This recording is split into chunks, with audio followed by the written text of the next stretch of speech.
welcome back to Trees and Turtles. My name's Imogen. In today's video, we are talking about how to use automation to be more productive, and more specifically, how I use automation to be more productive, because there's nothing we like more than delving into my life as an example for productivity, right? Whatever. Anyway, if you're not already subscribed, make sure to do that. Give this video a thumbs up, follow me on Instagram, and let's get started. So, automation, what is it? Automation is basically delegation to a machine.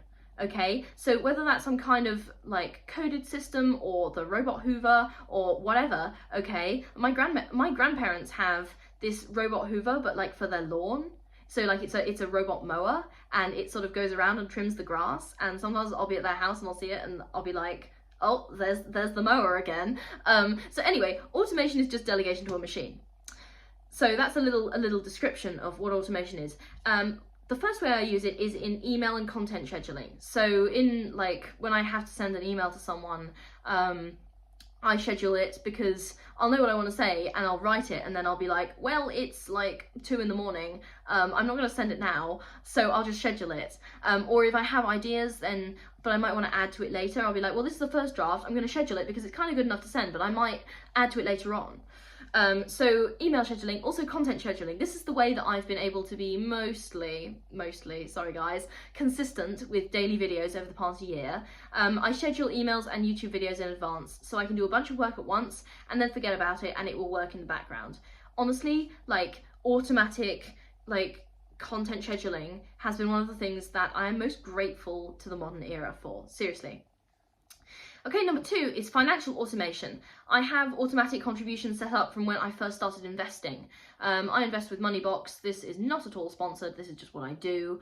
And they have an option to set up like a direct debit, so you can invest automatically where you don't have to think about it. And it's not like you don't have to like invest like a hell of a lot. Like the amount can be really small, and my amount is really small, but it's the habit that counts, okay? So I know that even though it's like a really small amount, that I'm still investing every week, okay? And that's something that gives me a lot of peace of mind. So financial automation can be really, really helpful for helping you get into good financial habits. Right, number 3, calendar automation, okay? I use automatic repeat event scheduling in Google Calendar. I'm sure you've all used this for like scheduling a repeat class or something. Schedule something once and get reminders about it automatically forever. It just helps me take some of the mental strain off, if that makes sense. Like I don't have to think about it.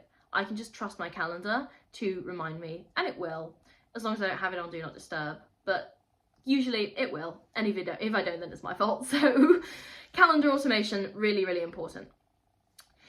Okay, productivity reminders. This is kind of similar, but I have automatic reminders set up on apps like Duolingo to remind me to practice my languages, and on my library app to remind me of the return deadlines for my books, so I actually remember to read them. So when you have productivity apps and stuff, there's usually an automatic function where you can get it to notify you. And yeah, usually I'm an advocate for notifications off, don't let anything disturb you, focus, be productive. But sometimes some reminders may help you to be more productive. So with a pinch of salt, productivity reminders.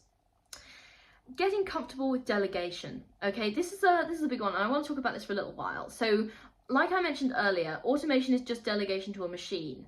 And if you are kind of big into productivity, then you might be a bit of a control freak. And I say that with love because I am a control freak.